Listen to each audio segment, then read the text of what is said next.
Oral hygiene के बारे में आपने कितना सोचा है? आपको पता है कि दिन में कितनी बार ब्रश करना चाहिए और कितनी देर के लिए? चलिए एक्सप्लोर करते हैं।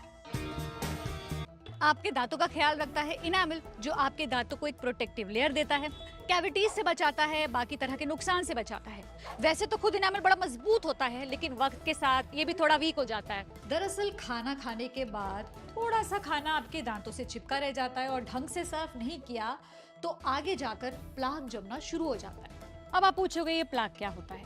प्लाक एक चिपचिपी लेयर होती है जो समय के साथ साथ आपके दांतों पर जमना शुरू कर सकती है अगर आप अपने दांतों का ख्याल नहीं रखेंगे। और इसमें होते हैं बैक्टीरिया, और अगर आपके खाने में ज्यादा शुगर कंटेंट है तो नुकसान ज्यादा हो सकता है, क्योंकि ये जो बैक्टीरिया होते हैं ना, इसी शुगर का इस्तेमाल करके एसिड प्रोड्यूस करते हैं जो आपके दांतों के लिए ठीक नहीं होता। ज्यादा लंबे समय तक ध्यान नहीं दिया तो ये प्लाक जो है ना, सख्त होकर टाटर में बदल सकती है। टाटर जमने से इन्फ्लेमेशन होती है जो मसूड़ों की बीमारी का रीजन बन सकता है। अब बात दांतों में दाग की या टीथ स्टेन्स की, तो डार्क कलर बेवरेजेस जैसे कि चाय, कॉफी, स्मोकिंग या सॉफ्ट ड्रिंक्स की वजह से दांत पीले हो सकते हैं, दांतों में दाग लग सकते हैं। तो ब्रश करने का बेस्ट तरीका क्या है?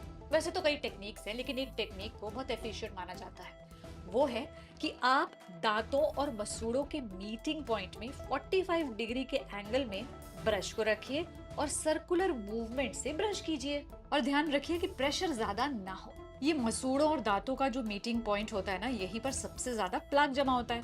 तो सवाल वही कि दिन में कितनी बार और कितनी देर तक ब्रश करें? सबसे जरूरी बात यह है जो एक्सपर्ट्स कहते हैं कि आप दिन में 2 बार ब्रश कीजिए और हर बार 2 मिनट तक ब्रश कीजिए। और दूसरी इंपॉर्टेंट बात, कम से कम सोने से पहले तो ब्रश करके ही सोइए। ये प्लाक जो है ना, दांतों की कहानी का विलेन है, आपको स्माइल भी नहीं करने देता पूरी तरह। एक्सपर्ट्स ये भी कहते हैं कि खाने के तुरंत बाद ब्रश मत कीजिए। ऐसा इसलिए क्योंकि कुछ फूड आइटम्स जैसे कि खट्टे फूड आइटम्स या फिर ज्यादा गर्म या ज्यादा ठंडे फूड आइटम्स दांत को थोड़ी देर के लिए शॉक कर सकते हैं, उसके इनामल को कमजोर कर सकते हैं। तो ऐसे में 1 घंटा वेट कर लीजिए। आपकी ओरल हेल्थ का कनेक्शन आपकी ओवरऑल हेल्थ से है, खासकर आपके दिल से। एविडेंस भी यही कहता है कि जो लोग होते हैं जिनके गम डिजीज होते हैं, they have higher rate of heart attack, stroke and peripheral art disease. Gum disease होती है, उससे हार्मफुल बैक्टीरिया होता है, वो ब्लड स्ट्रीम में पहुंच सकता है। बॉडी में क्रोनिक इन्फ्लेमेशन हो सकता है जो कि प्लाक फॉर्मेशन यानी हार्ट डिजीज को बढ़ाता है। Healthy mouth supports a healthy heart. आपको करना क्या है? रेगुलर ब्रशिंग, फ्लॉसिंग और अपना डेंटल चेकअप। अब सवाल, टूथपेस्ट कितना लेना है? तो इसको पूरा भरने की जरूरत नहीं है। एडल्ट्स के लिए इतना सा टूथपेस्ट काफी है।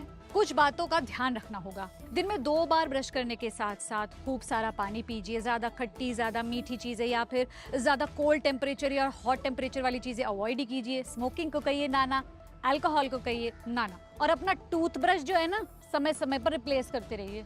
वक्त के साथ हर चीज बदलती है, जैसे कि आपके दांत। तो मेंटेन करना पड़ेगा, ख्याल रखना पड़ेगा। ख्याल रखिए और कहिए चीज।